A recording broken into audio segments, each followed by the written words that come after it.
looking back, they seem like it was so long ago, although the memory of it was sort of like just yesterday. The Japan game in particular, you know, it was, I just remember being so, not overwhelmed, but I think while we were walking out to the anthems and things like that, with the build-up being so long, and by the time it all rolled around, it kind of passed by really quickly, and I just, memories from that game is things like the heat and the crowd and just the excitement and the build-up of finally arriving and being here. But then, of course, you know, you can't go past the disappointment of not getting a result in that game. And then it seemed like the space between that game and the England game was so big, and then it was sort of, again, it felt like your whole life had been building up to that moment, and then the feelings of disappointment and things like that after the England game are so massive, but the game itself was something I don't think any of us will ever forget, because we were in such a battle and such a fight, and we were so close, and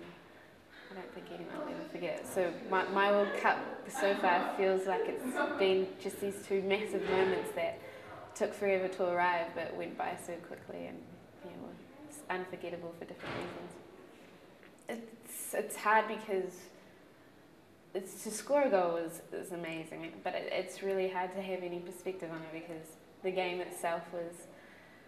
had so many highs, but then ultimately was a bit of a low, because we didn't get what we'd been working so hard for. I think for a lot of people involved, well, for everyone involved, it's going to take a while before we can maybe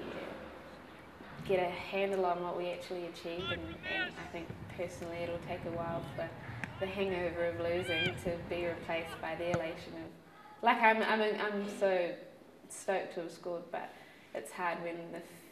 the loss is mixed in with it at the same time. But to have scored in the World Cup, I think in the moment I sort of lost my mind a little bit, and I think looking back it's always going to bring a smile on my face, because even though we lost,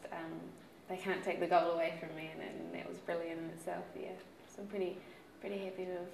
got on the score sheet. The brilliant thing is it's not easy to refocus on this game, because even though we can't go through to the next round, we still have the opportunity to make history. And I think that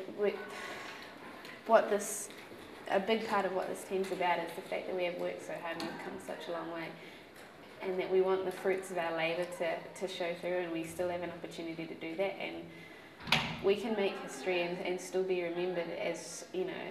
a groundbreaking team, and that will definitely drive everyone to perform. We've performed so hard in each of the other games, this one will be no exception, and there's definitely a feeling of like, just bring it on, because we're ready for it, we're pumped to go.